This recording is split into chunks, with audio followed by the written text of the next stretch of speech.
Okay, so now we're going to be looking at the variance and standard deviation.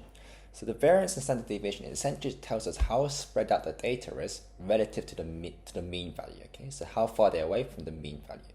And there's a couple of formulas that you need to know. So for the variance, it's sometimes shown by the symbol sigma squared. This just represents variance. Okay, and so there's actually 3 different equations that you can use. I would recommend using the first one here because it's just the most easiest to use and the most easiest to remember. But you should also be aware of the second 2 because they might give you some values which you can use to use the second 2 equations. Things to note is, well, this term here is actually the mean. That's why this first equation is actually the easiest to use in my opinion, because you just have to do the sum of x squared over n minus the mean squared, and that will give you the variance. Right, the standard deviation is just represented by the symbol just sigma, and it's just actually the square root of the variance. So once you find the variance, then you just square root it to find the standard deviation. Okay, let's try this one here. So in part A, work out the mean heights of the students. So mean, we know x bar is just the sum of x over n. Okay, so just adding them all up and divided by n being the number of terms. So we have 8 students here. So it's going to be divided by n, 8. And you should get a value of 178.1. So this is relatively simple for us to find. B, we need this value actually to find now the variance, right? So the variance, sigma squared, is the sum of, in this case, h, so h squared over n minus the mean. I'll write it as h bar squared like this.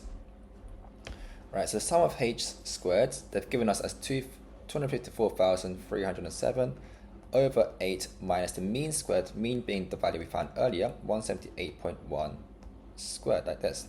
Okay, and we get a value of 68.7.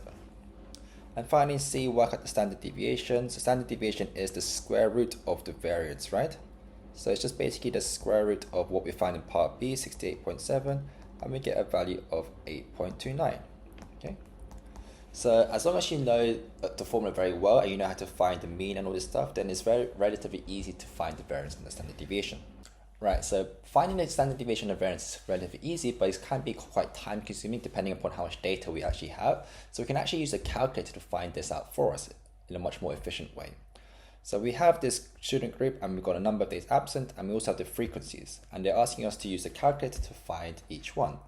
Right, so the way we use a calculator is, first things first, there's a frequency, right? So what we need to do is first is we press shift and then you menu on your calculator, and you want to go to statistic.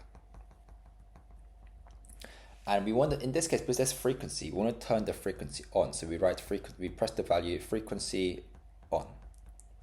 Okay. If there's no frequencies, then we turn it off. Okay. So this is the first step you should be doing. Now you go back out and then you press just menu on its own. And then you go to statistic, and then one variable. Okay, and if you press one variable, you see a table, right, where you have the x values and the frequency values, and you just want to plug in the x values and the frequency values into the table. And then you have to press AC. Make sure you don't press delete, press AC. After you've done all this now, you should see an options button, an OPTN button on your calculator. If you press that and then you go to one variable calculator,